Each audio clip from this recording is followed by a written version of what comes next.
CBN Campinas.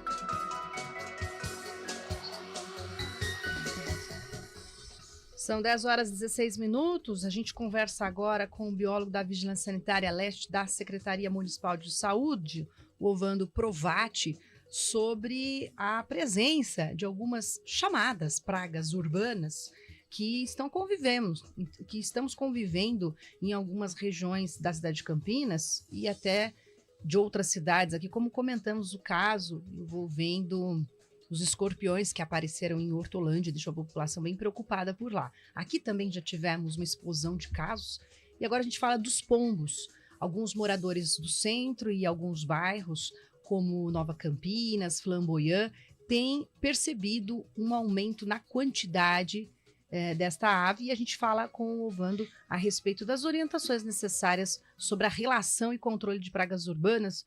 Olá, Ovando, obrigada pela entrevista e um bom dia. Bom dia a vocês e aos ouvintes. Muitos têm falado que a população alimenta os pombos.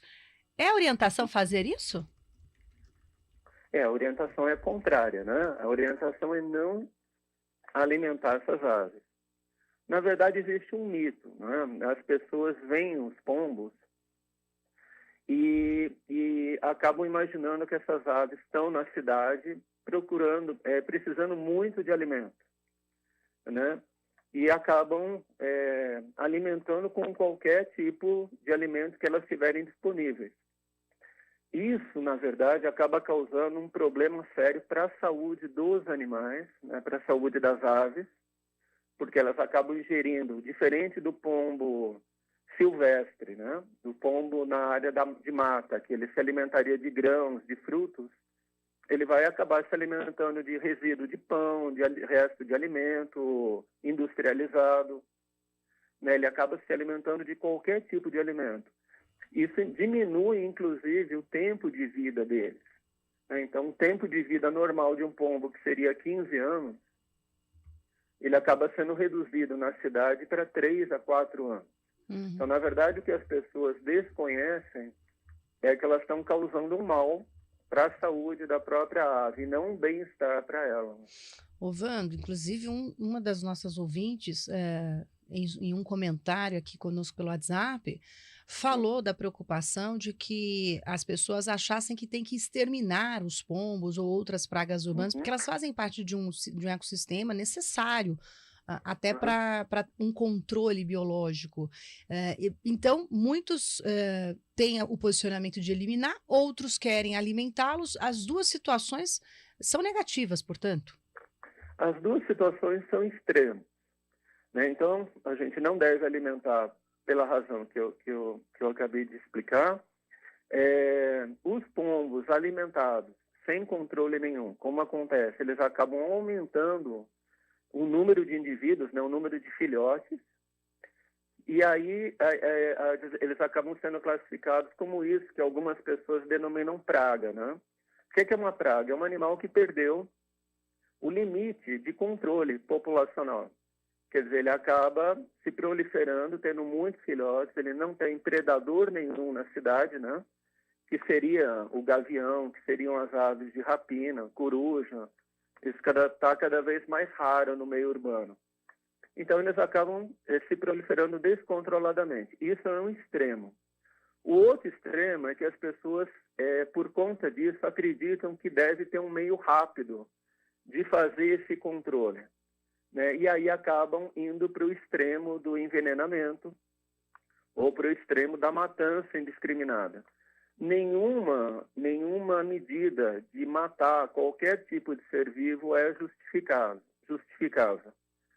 Inclusive porque a própria população de pombos, ela se restabelece.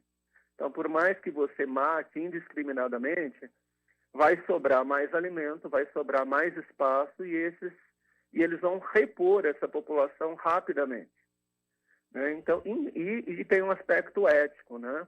Ninguém tem autorização, são aves, são animais silvestres e ninguém tem autorização para indiscriminadamente fazer nenhum tipo de controle, muito menos esse controle sem orientação nenhuma, indiscriminado.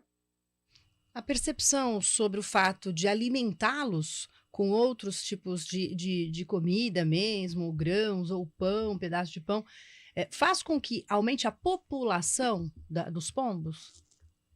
Essa é uma consequência, na verdade, para qualquer ser vivo, né? Para qualquer animal. Quando você tem uma oferta de alimento com grande disponibilidade, e é isso que acontece nas cidades, né? As pessoas, na verdade, a gente está falando de pombo, mas a gente deveria falar de uma questão maior do que o pombo, né? O pombo, ele é um sinal, ele é um sintoma de um problema na cidade. Mas, na verdade, o que está por trás da questão do pombo, e você citou também antes, né, do problema dos escorpiões. Na verdade, é o problema de resíduo no meio urbano, de sobras de alimento que são descartados ou que são acondicionados de forma totalmente irregular, algumas vezes em lixeiras abertas, algumas vezes direto no chão, né? E isso alimenta uma cadeia enorme de animais, inclusive pombos. Então, na verdade, o que está por trás do pombo, de certa forma, é essa disponibilidade de alimento que é gerada pelo descarte das pessoas, né? Tanto é que, se você fizer um mapeamento em Campinas, e provavelmente em outras cidades, onde que você vai encontrar uma grande reclamação, uma grande ocorrência de pombos? Próximo a escolas, porque no intervalo do lanche, do recreio, os pombos acabam, depois do intervalo do lanche, se alimentando de sobra.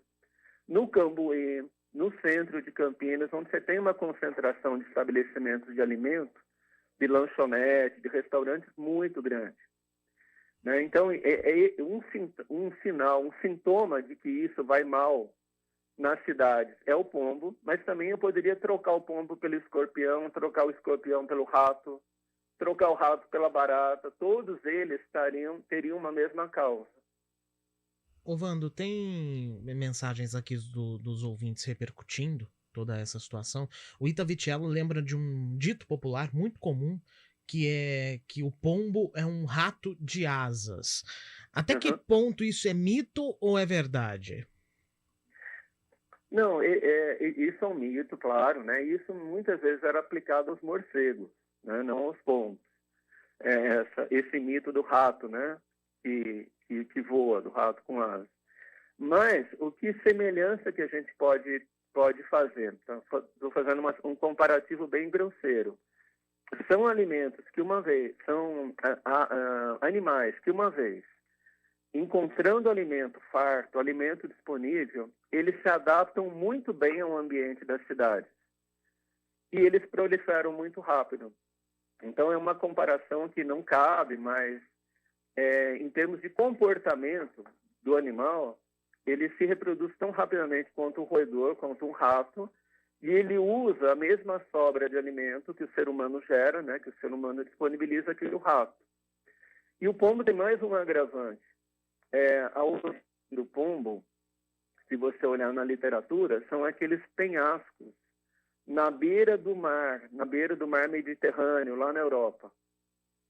Substitua isso para as nossas cidades hoje e você vai ver que aquele penhasco rochoso hoje são os prédios.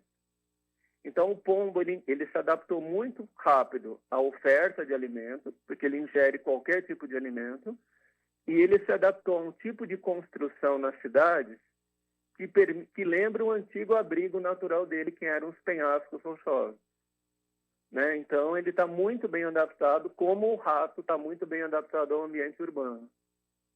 A gente tem uma outra participação aqui de um ouvinte falando que está insuportável descansar à tarde ou de manhã bem cedo por conta do barulho de muitos pombos. Ele mora ali no bairro São Vicente. É um dos efeitos desse aumento populacional? Normalmente ele deve estar se referindo a um tipo de... Isso é muito comum, por exemplo, com rolinha, né? Que é um parente próximo do pombo, e que eles fazem aquelas revoadas logo de manhã e voltam para as árvores no final da tarde. E voltam em grande quantidade, né? E tem esse som, que é um som que realmente incomoda. Mas se você pensar, Por que isso acontece? Acontece porque eles usam, principalmente a rolinha, ela gosta muito de ambiente mais aberto e de copa de árvore. E onde você encontra isso? Muitas vezes nas praças do município, né? Nas praças em Campinas. O que tem nas praças também? Muita oferta de alimentos. Então, elas acabam usando esse espaço, elas acabam se concentrando nesses espaços porque ela tem um abrigo protegido, que são as árvores, né? Ela não fica exposta a gato, não fica exposta a nenhum outro tipo de predador, e elas encontram alimento também muito farto nesses locais. Né? Então, o que a gente precisava? A gente precisava tratar esses espaços urbanos como praças, jardins, de uma outra forma, né? De forma a não estimular que esses animais se fixassem ali. Né? E no caso da rolinha, elas vêm grande, eles vêm em bando, né? E eles chegam nesses locais em bando e chega a assustar mesmo a quantidade. Né? Mas, de novo, né? Sem querer ser repetitivo, mas o que está por trás disso? Principalmente acesso na redondeza fácil a alimentos. Perfeito. Seja em lixeira aberta, seja no chão. Por isso que eu volto a dizer, né? A gente precisa de um trabalho com os comerciantes, de um trabalho com a população, voltada para o acondicionamento do resíduo. Seja o resíduo de feira, seja o resíduo de um indivíduo que está saindo de uma lanchonete e joga a sobra do lanche no chão. Então, a gente precisa de uma reeducação nesse trabalho se a gente quiser chegar a um dos problemas que as pessoas vêm reclamando, que são os pombos. Além desse trabalho de conscientização da população, que a gente acaba fazendo através da entrevista, quais os trabalhos de controle de pragas que a Vigilância Sanitária faz em Campinas? É possível conter, por exemplo, ou ter alguma intervenção sobre essas pragas urbanas? Se a gente conseguir, esse é o maior desafio para qualquer tipo de animal incômodo. Isso vale para o rato, isso vale para o escorpião, isso vale para o pombo. Trabalhar em conjunto com a sociedade, de forma que a sociedade apoie o trabalho. Né? Então, veja bem, nós não estamos falando de exterminar um animal, muito pelo contrário. Nós estamos falando de estimular esse animal a voltar ao comportamento natural dele. Vamos lembrar que o que a gente fez com os pombos ao longo da história foi um processo de domesticação. Né? O pombo-correio nada mais é do que um pombo que foi domesticado. Então, a gente trouxe o pombo para a cidade e mantém o pombo na cidade. Então, agora, o que a gente teria que fazer? A gente teria que fazer um trabalho de recondicionar esse animal a procurar alimento no fragmento de mata, no fragmento florestal, na área silvestre e não no centro urbano. Né? Para isso, a gente esbarra ou a gente tem a maior dificuldade, que é uma dificuldade, na verdade, em nos comunicarmos com a sociedade, com as pessoas. Né? Então, é muito difícil convencer um senhorzinho que está na praça, alimentando o pombo, de que ele não deve fazer isso para o bem-estar do animal e para o bem-estar da coletividade. Vamos lembrar que os pombos também transmitem doenças. E várias doenças são transmitidas por via aérea. Quer dizer, você respira um fungo, por exemplo, que é muito comum em pombos, né, em fezes de pombo. Então, é muito mais problema que está sendo criado do que uma solução e do que um bem-estar para o animal. Como é que a gente fala isso para as pessoas? Esse que é o grande desafio. A gente pode começar nas escolas, a gente faz isso, mas não basta, entendeu? A gente tem que capilarizar na sociedade de uma outra forma. A gente tem que entender que a saúde, a gente está trabalhando muito o conceito hoje de saúde única, que vocês já devem ter ouvido falar esse termo. Então, a gente tem que pensar na saúde humana como uma consequência da saúde animal. Então, qualquer elo entre o ser humano e o animal que seja perturbado vai acabar acarretando doença para ambos. É o que está acontecendo com o pombo e é o que está acontecendo com o ser humano. Só para fechar aqui, até porque o nosso tempo já tá estourado, a Cida do Botafogo disse aqui que ela tira vai na pracinha ali perto e tira tudo pro pombo não comer. Aí o Guilherme mandou mensagem aqui, o Guilherme do Ouro Verde: costumo por vezes capturar os pombos que aparecem no quintal e soltá-los em área de mata, pois moro em uma área de chácaras. E aí, Ovando, rapidamente, ele tá fazendo certo ou errado? Se ele fizer, a gente não recomenda esse tipo de controle, porque ele pode se expor aí também a algum agravo, alguma doença, onde você tem muito pombo junto, né? Então, se ele fizer isso com máscara, se ele fizer isso com luva, é o mesmo que pegar proteger, caramujo, né? né? Essa prevenção à saúde dele. E se ele realmente não causar mal-estar ou sofrimento para o animal, liberando o animal depois, não há problema. Porém, a gente tem que lembrar o seguinte: talvez todo esse trabalho que ele faça com a melhor das boas intenções possa ter baixa durabilidade, baixa eficácia, que provavelmente os pombos vão voltar para o local onde eles conseguiam um alimento fácil. Então, se só ele tomar essa medida isoladamente, não vai ajudar muito. Se ele tomar essa medida e os vizinhos não alimentarem mais os pombos, o resultado do trabalho dele vai ser melhor. Tá certo. Bom, a gente teria aqui muitas outras perguntas, tem bastante participação, mas o tempo está esgotado. Ovando, quero te agradecer aí pela disponibilidade para falar de um assunto que parece simples, mas tem muita complexidade aí. Muita complexidade. Tá certo. Bom muita trabalho. Complexidade. A gente agradece todas essas oportunidades da gente poder discutir com as pessoas através da rádio, da CBN, e quaisquer dúvidas as pessoas podem encaminhar para que a gente converse com elas, entre em contato ou responda da melhor forma possível por e-mail, já que a gente precisa tanto trabalhar em conjunto, né? Tá certo. Obrigada, viu? Bom trabalho aí para todos. A gente que agradece. Conversamos com o biólogo da Vigilância Sanitária Leste da Secretaria de Saúde de Campinas, o Ovando Provati. 10h33. CBN Campinas.